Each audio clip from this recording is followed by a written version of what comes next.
Welcome to Shri ji food. मैं हूं मनीषा ठक्कर। आज हम दिवाली के लिए मिनी ड्राई कचौड़ी या खस्ता कचौड़ी किस तरह से बनानी है वो देखेंगे।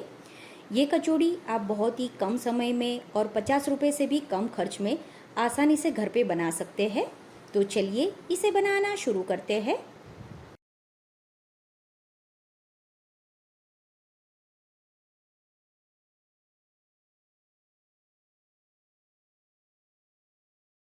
सबसे पहले हमें कचौड़ी के आउटर लेयर के लिए आटा लगाकर तैयार करना है। तो यहाँ पर 1 कप मैदा लिया है। मैदे को इस्तेमाल करने से पहले छान लेना है और यहाँ पर मैदे का ही इस्तेमाल करना है। फिर इसमें 1/4 चम्मच या स्वाद अनुसार नमक डालें। इसी के साथ 2 बड़े चम्मच हम तेल डालेंगे। इसमें मोयन की क्वांटिटी थोड़ी ज़्यादा रखनी है। अब नमक को और तेल को हमें आटे के साथ अच्छी तरह से मिक्स कर देना है। तो इस तरह से जब तेल इसके साथ मिक्स हो जाए उसके बाद हम इसमें पानी डालेंगे। तो यहाँ पर आटा लगाने के लिए नॉर्मल रूम टेम्परेचर का पानी ही इस्तेमाल करना है। तो पहले 1/4 कप पानी लिया है। पानी हम एक साथ नहीं डालेंगे, थोड़ा थोड़ा पानी डालते जाएंगे और इसका मीडियम सॉफ्ट आटा लगाकर तैयार करेंगे। बाय चांस अगर आपसे आटा गीला हो जाता है तो आप इसमें 1 से 2 चम्मच जितना मैदा ऐड कर सकते हैं। यहाँ पर मैंने इतना आटा लगाने में 1/4 कप और दूसरा 2 चम्मच जितना पानी लिया है। अब आटे को हमें इसी तरह से 2 से 3 मिनट तक लगातार मसलना है। आप आटे को जितनी अच्छी तरह से मसलोगे वो उतना ही सॉफ्ट हो जाएगा और कचौड़ी का आउटर लेयर बहुत ही परफेक्ट बनेगा। तो इस तरह से आटा लग जाए उसके बाद हम इसे एक बर्तन में निकाल लेंगे और इसे ढककर 10 से 15 मिनट के लिए रहने देंगे। अब हम कचौड़ी के लिए इंस्टेंट स्टफिंग बनाएंगे। तो इंस्टेंट स्टफिंग बनाने के लिए यहाँ पर 1/4 कप जो नमकीन मूंग दाल आती है वो ली है। इसे हम एक मिक्सर जार में ले लेंगे और इसे इस तरह से दरदरा पीस के तैयार करेंगे। इसका फाइन पाउडर नहीं बनाना है, उस बात का आप खास ध्यान रखें। तो अब जो मूंग दाल का पाउडर है उसे एक कटोरी में निकाल ले। अब जितनी हमने मूंग दाल ली है उतना ही हम तीखा नमकीन लेंगे। तो यहाँ पर 1/4 कप जो तीखा मीठा नमकीन आता है वो लिया है। इसी के साथ आधा चम्मच तेल डालें, कच्चे तेल ही इस्तेमाल करने हैं।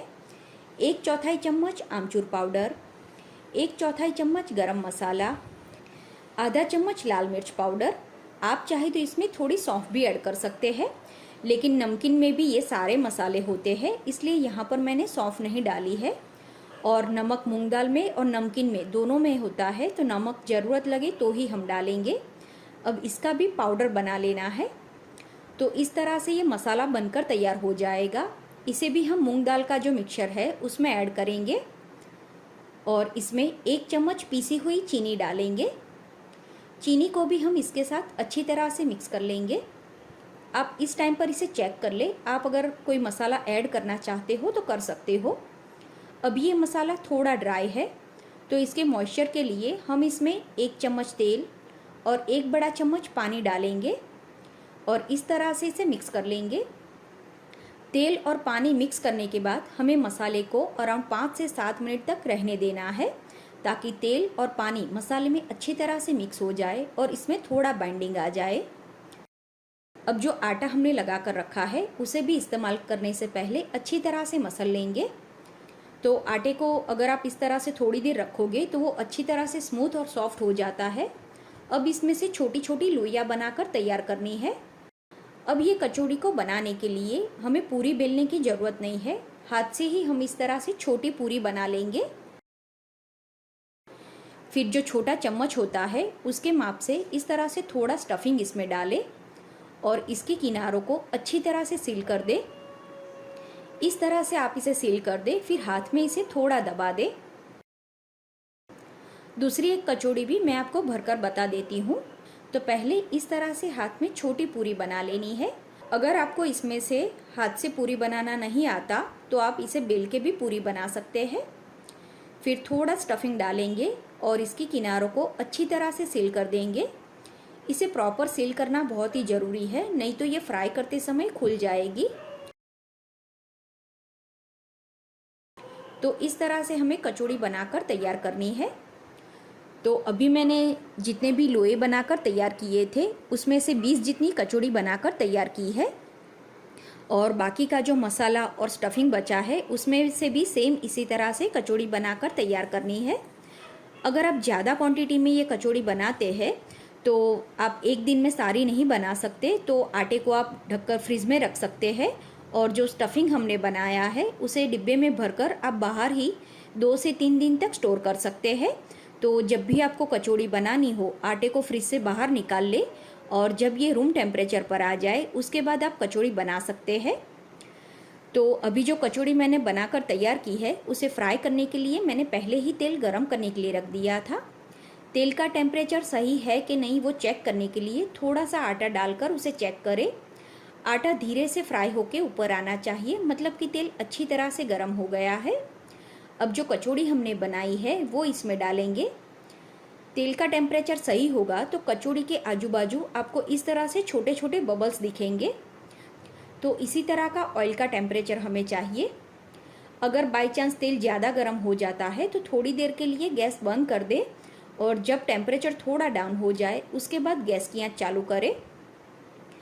हमें इस कचौड़ी को स्लो टू मीडियम आंच पर फ्राई करना है। आप देख सकते हैं कचौड़ी जैसे जैसे फूलती जाती है वो अपने आप ही ऊपर आने लगी है। तो अभी हमें कचौड़ी को पलटाना नहीं है, इसी तरह से हम उसे फ्राई होने देंगे। फ्रेंड्स, इसी के साथ मैंने चैनल पर और भी बहुत सारी दिवाली नाश्ता की रेसिपी आपके साथ शेयर की है और डिस्क्रिप्शन बॉक्स में उसका लिंक भी दिया है, तो वहाँ से आपको और नाश्ते की रेसिपी देखने को मिलेगी।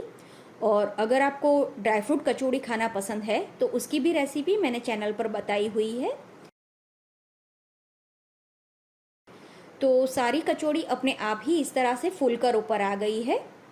तो बताई हुई टिप्स का ध्यान रखोगे तो आपकी भी कचौड़ी इस तरह से एकदम फूली फूली बनेगी। अभी हमने छोटी साइज़ की कचौड़ी बनाई है, आप चाहे तो इसमें से मीडियम साइज़ की कचौड़ी भी बनाकर तैयार कर सकते हैं। तो आपको लोए थोड़े बड़े बनाने हैं। अब हम झारे की मदद से कचौड़ी को पलटा देंगे और इसी तरह से पलटाते हुए जब तक कचौड़ी लाइट ब्राउन कलर की और क्रिस्पी हो जाए तब तक फ्राई करना है। आप देख सकते हैं धीरे धीरे इसका कलर चेंज होने लगा है। जब कचौड़ियाँ इस तरह से गोल्डन ब्राउन कलर की और क्रिस्पी हो जाए तब हम इसे बाहर निकाल लेंगे। ये कचौड़ी ऊपर से क्रिस्पी और खाने में बहुत ही टेस्टी बनती है। जब ये ठंडी हो जाए तब आप इसे डिब्बे में भरकर महीने तक स्टोर कर सकते हैं। तो आप भी इस तरह से ये मिनी कचौड़ी या ड्राई कचौड़ी बनाकर ज़रूर ट्राई करें। उम्मीद है आपको मेरी आज की रेसिपी पसंद आई होगी। इसी तरह की और रेसिपी सीखने के लिए चैनल को सब्सक्राइब करना ना भूलें